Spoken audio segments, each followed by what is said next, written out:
সৈয়দুল ইস্তেগফার, সৈয়দুল ইস্তেগফার। আমার সাথে বলবেন, আল্লাহুম্মা আনতা রব্বি লা ইলাহা ইল্লা আনতা খলাকতানি আনা আবদুক ওয়া আনা আলা আহদিক ওয়া ওয়া'দিকা মাসতাতা'ত আউযু বিকা মিন শাররি মা সানা'ত আবুউ লাক বিনি'মাতিকা আলাইয়া ওয়া আবুউ বিযামবি ফাগফিরলি ফাইন্নাহু লা ইয়াগফিরুয যুনুবা ইল্লা আনতা।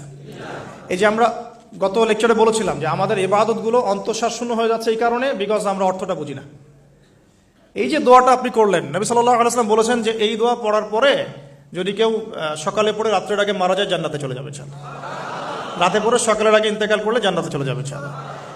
কি পড়লাম? আল্লাহ পাক বলছেন, নবী সাল্লাল্লাহু আলাইহি ওয়াসাল্লাম বলছেন, আল্লাহুম্মা হে আল্লাহ, আনতা রব্বি, আল্লাহ তুমি আমার রব, খলাকতানি, তুমি আমাকে সৃষ্টি করেছো, আনা আবদুক, আমি তোমার বান্দা, আনা আলা আহদিকা, আমি তোমার সাথে যে অঙ্গীকার করেছি এর উপরে আছি, মাস্তাতা, থাকার চেষ্টা করছি, আমি সাধ্যমতো থাকার চেষ্টা করছি। আবুউ লাকা বিনি'মাতিকা আলাইয়া, আমার উপরে আমার যে উপরে তুমি যে নিয়ামত দিয়েছো আল্লাহ, এগুলো আমি স্বীকার করছি।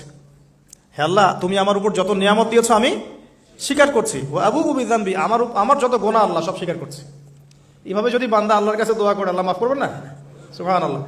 ফাগফিরলি, আল্লাহ আপনি আমাকে মাফ করুন, ফাইন্নাহু লা ইয়াগফিরু যুনুবা ইল্লা আনতা, কারণ আপনি ছাড়া যুনুব কেউ ক্ষমা করতে পারে। ব্যাস এইভাবে বুঝে